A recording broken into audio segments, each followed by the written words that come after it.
Bonjour. Notre rencontre aujourd'hui est avec l'artiste multidisciplinaire Hélène Laplante.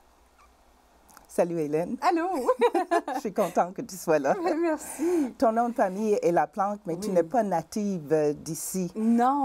Peux-tu nous tracer un peu ton parcours Oui, et tout bien ça? sûr. Ben, je sais qu'il y a des Laplantes dans la Beauce, beaucoup. Mais chez nous, ça vient de Verdun, en fait, de Montréal, à Verdun, à côté. Donc, toute ma famille est basée là, dans ces coins-là. Dans le coin-là. Oui. Et tu as fait quoi? Tu as fait un bac en... J'ai fait un bac en arts visuels. Au début, en fait, j'ai dansé longtemps à Verdun. C'était un peu mon premier métier, si on veut. danse? Quelle sorte de danse? Contemporaine, jazz, un peu... OK. Et ça c'était dans les spectacles et Oui, tout? oui, oui, sur scène, un peu à la télé aussi. À l'époque, ça s'appelait Télémétropole. Ah! Et oui, ça fait longtemps quand même. Et il y avait Radio-Can aussi. Quelques petites choses, pas rien de majeur, mais quand même, j'ai vivoté là-dedans pendant un bon bout de temps à Montréal. Ensuite, j'ai été graphiste pendant plusieurs années aussi, parce que la danse, forcément, on peut pas danser. Bien, c'est pas vrai, on peut danser tard, mais quand même, à l'époque... OK, pour gagner ta vie, oui, gagner il ta fallait vie, oui, changer. c'est ça. Puis j'enseignais aussi en parallèle parce que ça complétait un peu... Et tu as enseigné quoi? La danse aussi. La danse aussi. Oui, Et oui, comme oui. graphiste, tu travaillais pour une compagnie? C'était Non, pour... j'étais travailleur autonome. Je suis allée faire des études en graphisme pour ouvrir ma propre compagnie. Puis j'ai fait un peu le même parcours avec la danse. J'avais un peu ma petite troupe de danse. Puis après, je suis allée ouvrir ma compagnie en graphisme. Ça s'est comme un peu chevauché, en fait, ces deux métiers-là. Puis je pense que j'ai la fibre de l'entrepreneur parce que chez nous, c'est des entrepreneurs. Fait que Ah oui? oui, j'ai pas eu le choix. OK. Donc, là, tu es à Verdun. Oui. Et c'était quoi qui t'a pointé en direction... Ah, c'est les chevaux. C'est les chevaux. Ah, tu aimes aussi... Oui. Ah oui, j'adore les chevaux. J'aime beaucoup les chevaux. Puis j'avais une chum. Puis nous, on faisait les 100 équestres à travers le Québec. On partait une fin de semaine, on allait essayer un 100 équestres à un endroit. Après ça, une autre fin de semaine, un autre 100 équestres ailleurs. Donc, tu avais des chevaux? Non, à Verdun, j'avais pas de chevaux. Parce que c'est pas possible, Okay. j'avais pas les moyens d'avoir des chevaux. Mais on allait dans les 100 équestres essayer un peu les endroits. Et puis, de fil en aiguille, quelqu'un m'a parlé ici de la région. Je suis venue faire du cheval ici en région. Et puis, ben là, je suis tombée en amour avec la région. C'est bien, parce que souvent on dit prends mari, prends pays, Oui. mais dans ton cas, c'était pas ni ton chum ni pas du tout. qui t'a pointé, Non. mais c'était quoi je dirais, la force magnétique qui t'a pointé, qui t'a attiré pour... Ah, écoute, c'est une connaissance, une amie d'une amie d'une amie d'une amie qui savait que j'aimais faire du cheval, me dit, viens faire un tour dans ce coin-là, c'est magnifique, c'est beau, je connais un beau 100 équestres, qui avait un beau 100 équestres à Saint-Fortunat. À l'époque, aujourd'hui, ça n'existe plus, mais c'était un très, très beau 100 équestres, très bon 100 équestres aussi, donc on m'a amené là. Et puis là, ben, comme on dit, je me suis accroché les bottines. Quand on s'est parlé une fois, tu m'avais dit que tu as vu une maison ou quelque chose. Oui, après, ça a été long, ça. Ça a été un long processus.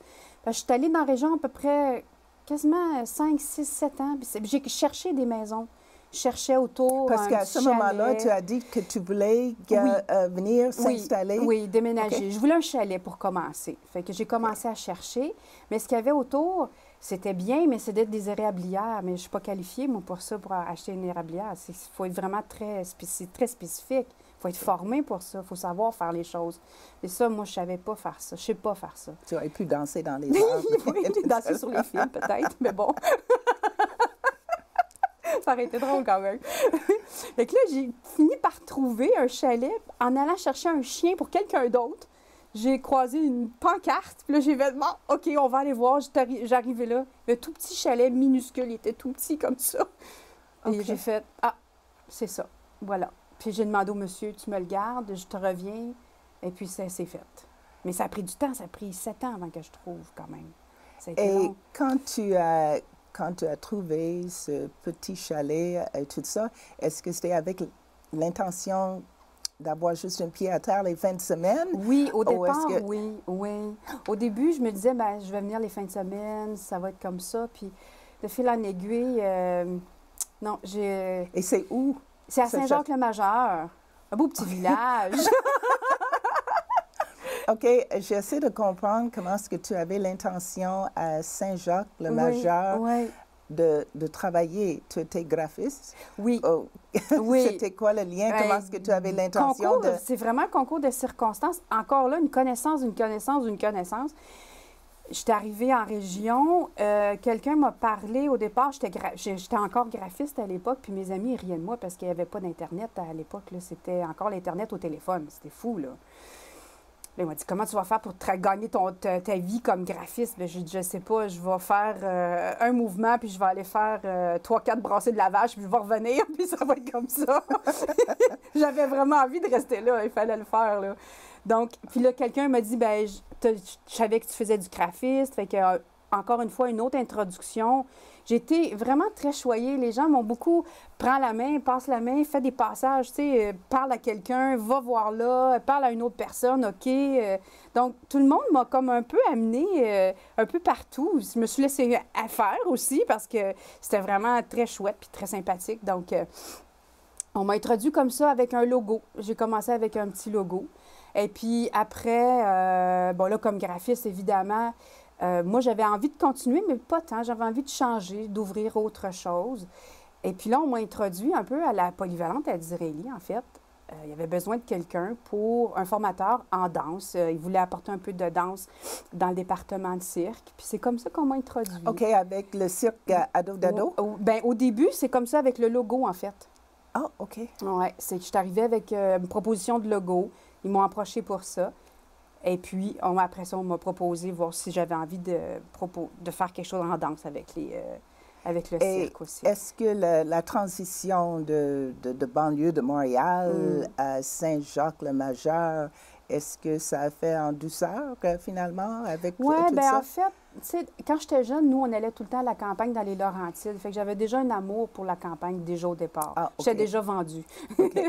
Donc, la transition, je pense que c'était juste un désir profond de retourner dans la nature, puis d'avoir la possibilité de vivre dans la nature. Écoute, ça, c'était magique pour moi, c'était merveilleux. Et ça fait combien d'années maintenant que Maintenant, ça fait 15 ans déjà.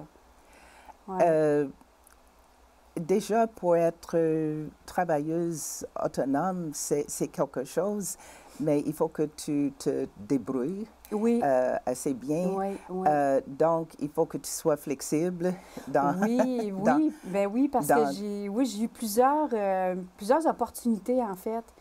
Les gens, ils cherchaient des chargés de projet aussi au village où j'habite. C'est merveilleux. C'était une époque où ils engageaient des agents ruraux. Il y avait des subventions pour ça à l'époque. Ah, OK. Donc, ils m'ont demandé si j'avais envie de travailler avec eux pour certains projets. Et le timing était excellent. C'était le 100e anniversaire de Saint-Jacques-le-Majeur, le village. Donc, ils m'ont demandé si j'avais envie de travailler sur ce projet-là. Puis, il y avait déjà une super de belle équipe en place. Il y avait Et tu as travaillé comme graphiste? Non, bien, un peu de tout, là, en fait. Okay. Comme graphiste un peu, mais comme agente rurale. Bien, agente rurale, moi, je dirais plus à chargée de projet. Puis, c'est des projets ponctuels que j'amenais à terme. Mais jamais toute seule, parce qu'il y avait comme une équipe. On était 12. Fait que c'est extraordinaire, même plus, là. Donc, j'avais du monde avec moi pour travailler vraiment les projets en équipe. C'est vraiment le fun, là. Fait que tu travailles avec les gens de la région, dans le village. Oui. C'est le fun, tu sais. Donc, tu t'es impliquée, tu es vraiment devenue partie. Oui. Bien, ils m'ont ouvert la porte aussi, tu sais. Ils auraient pu fermer la porte puis dire non, on n'est pas sûr, on n'en veut pas. Tu sais, mais non, ils ont été vraiment très, très ouverts, vraiment. Moi, je trouvais ça très généreux, vraiment. C'est bien.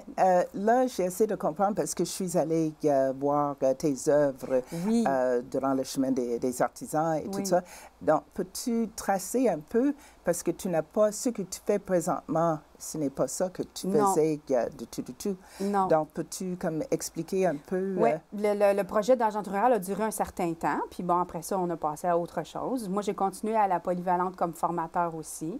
Mais entre-temps, j'étais en graphisme pendant un bout de temps. Quand ça s'est terminé, j'étais allée faire un bac avant de m'en venir ici, en fait. J'aurais pu faire un bac en graphisme, mais j'avais pas envie.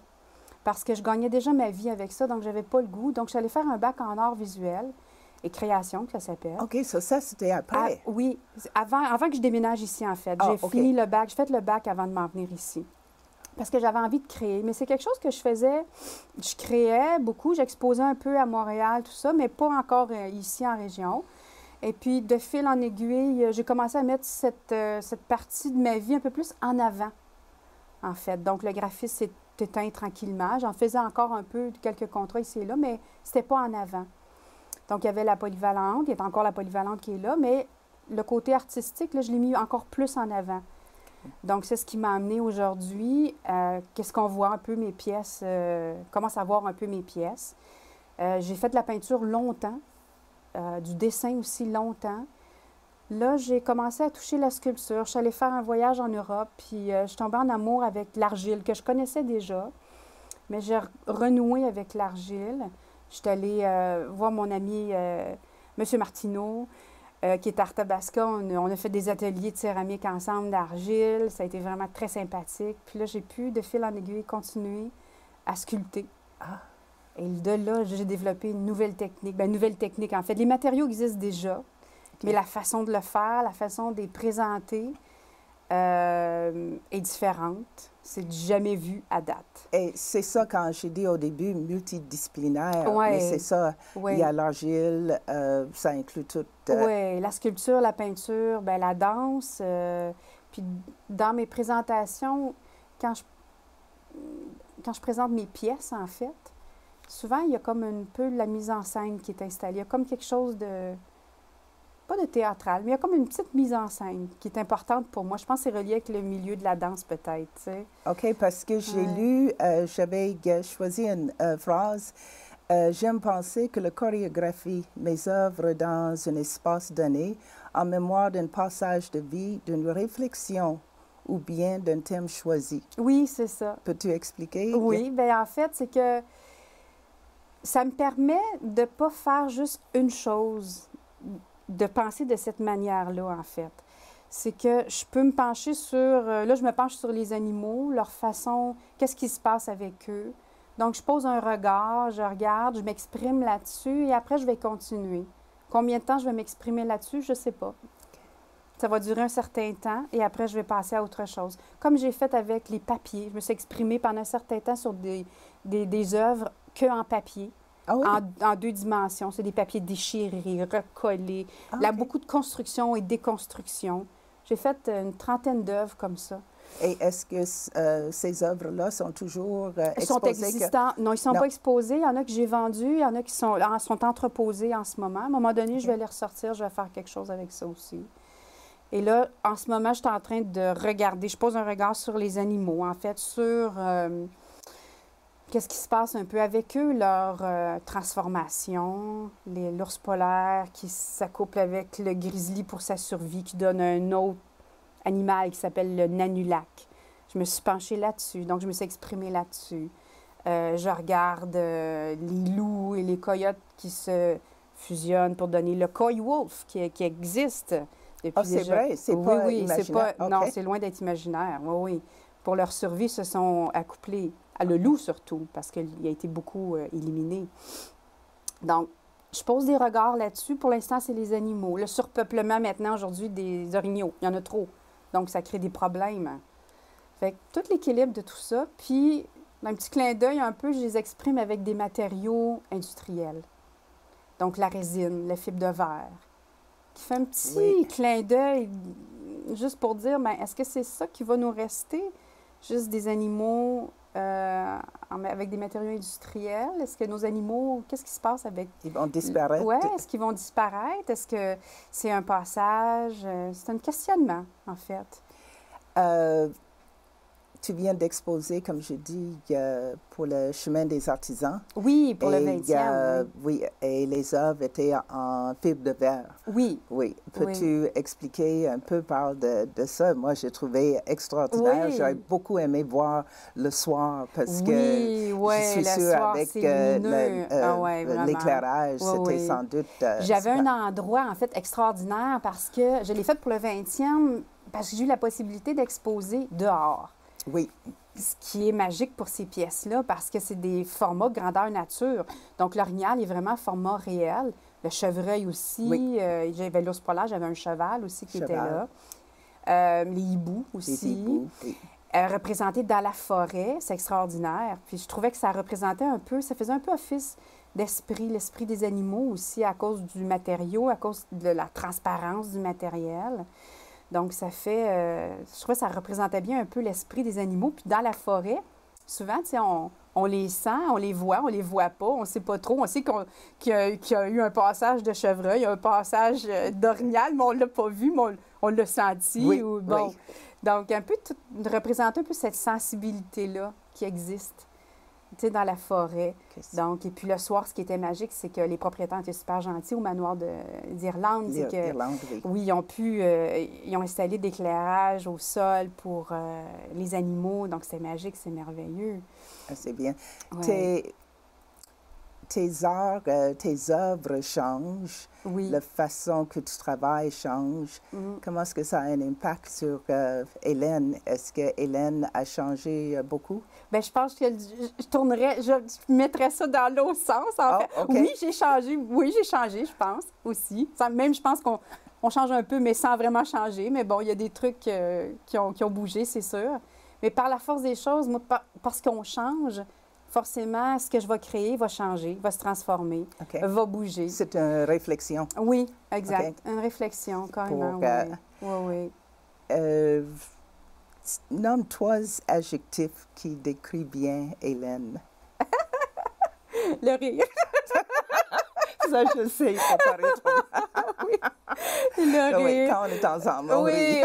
Oui, tout à fait. Le rire, je pense, la spontanéité, quelque chose de spontané. Je pense quelqu'un de très spontané. En fait, j'aime trouver des solutions. Ça aiguise ma créativité. Je pense que c'est quelque chose, s'il faut trouver une solution, ça me plaît de fouiller puis de chercher. Ça m'amuse. Oui, vraiment. C'est quelque chose de naturel, je pense, qui est là. Ta créativité est-elle autant un défi qu'une évasion? Est-ce que tu dirais? Ah, les deux. Oui. Les deux, parce que c'est un défi. Travailler avec ce matériau-là, ça a été magique, c'est un défi. Parce que j'avais pas personne pour me guider.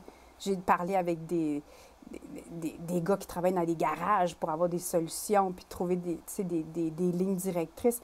Donc, je pense que ça, c'était un défi, puis c'est quelque chose qui m'allume, que j'aime beaucoup travailler. T'sais. Puis de relaxer aussi, c'est quelque chose qui... J'oublie le temps. Quand je crée, j'oublie le temps. Je perds la notion du temps.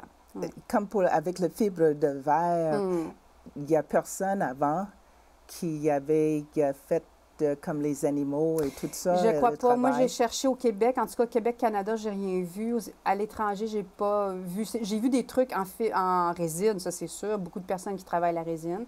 Mais le mélange des deux, la manière dont je l'ai fait, j'ai pas trouvé personne à date. Donc, c'est vraiment intéressant. Moi, j'adorais ça. Présentement, tu travailles toujours à la polyvalente? Oui, à Disraeli. Je fais de la formation avec les élèves. On monte le spectacle, on fait les numéros. Tout ça, j'ai une belle équipe aussi avec moi qui fait tout ça. Ça, c'est toujours avec le cirque? Oui, toujours avec le cirque, du secondaire 1 au secondaire 5. Et comment est-ce que tu aimes ça? Tu travailles avec les jeunes? C'est le fun. C'est le fun. Ils ont quelque chose de... Je sais pas, ils ont quelque chose des fois, juste de simple, puis c'est tout. Les bonnes choses à bonne place. Ils sont très créatifs. Ils sont très créatifs. Oui, absolument. Ils ont toujours des idées. C'est le fun. Il y a quelque chose de plaisant de travailler avec les adolescents, je trouve. Vraiment. Non, ça c'est intéressant. Puis quand même, tu restes avec quelque chose que tu as fait avant. Oui. Puis il y a la continuité et tout ça. Qu'est-ce que Hélène fait juste pour relaxer? je veux dire que oui, peut-être il y a une relaxation qui vient avec le travail, mais c'est quand même... Ah oui, c'est du travail quand même. C'est du travail. Oui. Mais as-tu d'autres intérêts ou toi, c'est juste... tu n'as plus les chevaux? Oui, j'ai des chevaux. Okay. Oui, c'est partir à cheval. Ah oui? Oui, c'est le seul moment, je te dirais, que je me sens vraiment en vacances, que tout est off, c'est quand je pars à cheval. Okay. Ouais. Mais là, as-tu un cheval? Oui, j'en ai 3, là. Oh! Oui. Tu es rendu à 3? Oui, c'est concours des circonstances, oui, je suis rendue à 3. OK. Oui. Et l'écurie est où? Bien, c'est chez nous. Ils appellent ça une écurie stabulaire ou statique, là, c'est dehors, en fait. Les chevaux vivent dehors. Donc, ils ont un abri pour la pluie, pour le mauvais temps, la neige, tout ça, mais ils vivent dehors. Donc, là, en ce moment, ils sont vraiment chouettes parce que tout le poil d'hiver est arrivé, donc c'est des gros toutous. Et avec les saisons, est-ce que ça change un peu ce que tu fais? Oui, j'aime beaucoup faire du tai chi. Quand je peux en faire, j'en fais. Et yoga aussi, quand je peux en faire, j'en fais. Quand j'ai le temps me permet, j'en fais. Donc ça me relaxe. Là, tu es toujours impliqué. Tu considères que Saint-Jacques-le-Majeur est vraiment chez toi? Tu l'as adopté? Ben oui, c'est ma deuxième famille. On dirait que c'est des cousins puis des cousines. Et tu connais tout le monde? Oui. Il y a une population de combien à peu près? 200 quelques, là. Parce c'est pas plus que ça? Non, mais ils ont eu des bébés récemment, là. Donc, ça a monté de 195? non, mais 200 quelques poussières, là, je ne sais plus trop le compte. Mais ils ont un très grand territoire. C'est un secteur où il y a très grand territoire, fait que c'est normal. Mais je sais qu'il y a déjà eu 1000 personnes à Saint-Jacques-le-Majeur à l'époque, dans les années 1900 quelques, là. Ça a déjà eu une très grande population, quand même. Eh mon Dieu, c'est fou, vraiment hein? incroyable. Ah ouais, puis avec les expositions et tout ça, est-ce que tu voyages un peu? Non, non, pas pour l'instant. Mais je cherche à voyager ce genre de travail-là. J'aimerais bien le voyager. Je suis en réflexion là-dessus. Mais là, mes pièces s'en vont au musée minéralogique de Thetford. Jusqu'en janvier, ils vont être exposés là. Ils vont tout arriver lundi, en fait, lundi qui vient, là. Donc, ça c'est les œuvres en fibre de verre? Ou oui, il va y avoir... Non, aussi? c'est fibre de verre, puis on verra après qu'est-ce qu'on pourra faire, mais pour l'instant, ça sera les fibres de verre. Ça sera là jusqu'en janvier 2019. Donc, ça va être... c'est jumelé avec une exposition qui s'appelle Charabia Animal ou Animal Charabia, qui est là en ce moment. Donc, on va pouvoir les voir en vrai dans le musée. Ça, c'est bien. C'est le fun. Et toi, est-ce que tu aimes voyager? Oui. Oui. Oui. Mais dans le sens que, est-ce que quand tu voyages ou quand tu es ailleurs, est-ce que tu es en réflexion pour tes œuvres? Toujours. C'est sans arrêt. Tout le temps. Même sans voyager. Je peux être assis quelque part en auto, en train de prendre un café. Ça tourne, ma tête, elle tourne toujours, sans arrêt. Sans arrêt. Je suis toujours en train de développer quelque chose dans ma tête, toujours. Ça n'arrête jamais. Et qu'est-ce que tu vois, Hélène, dans 2 ans, 3 ans, 5 ans? Est-ce qu'elle va être toujours avec le cirque, avec ça? Est-ce que tu vois d'autres facettes que tu n'as pas touchées encore, que tu veux découvrir? Bien, en fait, je ne sais pas. Je vais me laisser porter. Je vais laisser toutes les portes ouvertes. Je pense que tout est possible. Je vais laisser tout ça ouvert. J'aimerais bien transporter mes œuvres ailleurs. Ça serait bien. Le reste à voir comment le faire. C'est particulier comme pièce, donc c'est à voir. Parce que pour le transport, est-ce que c'est difficile? Oui, c'est complexe quand même. C'est pas évident de traverser les douanes et tout ce qui va avec. Donc, le transport, l'emballage, le côté, la fragilité de la chose aussi. Donc, oui, c'est pas évident. Donc, mais ça, je vais me pencher sur la question le temps venu. Là, pour l'instant, je suis un projet de 2 ans. Je veux créer une grosse exposition. Ça va me prendre 2 ans à la réaliser. Après cette expo-là, j'aimerais bien la promener. Fait que là, reste à voir où est-ce que ça va être possible de la présenter. Parce que quand j'ai vu tes œuvres, le base, oui, il y a le fibre de verre, mais en dessous, il y a... C'est vide, en fait. C'est vide. Parce que tu m'avais dit que c'était assez léger, oui, je pense, mais léger, mais pas nécessairement très, très fragile dans le sens... Oui, effectivement. C'est très solide quand même comme pièce parce que c'est de la fibre de verre avec la résine. Donc, la résine va sceller la fibre de verre, il n'y a pas de problème, sauf que c'est léger. Si on les met dehors, il faut les ancrer au sol pour que ça tienne bien. Mais dans les musées ou dans les galeries, il n'y a pas de souci, il n'y a pas de problème. Ou dans la maison non plus, ça ne partira pas au vent à l'intérieur. Mais merci beaucoup, Hélène. Merci à toi. Et merci à vous, les auditeurs. Si vous n'avez pas eu la chance de voir Hélène sur le chemin des artisans, comme elle a dit, ses œuvres vont être bientôt à le musée de minéralogie ici à Thetford Mines. Bonjour et à la prochaine rencontre.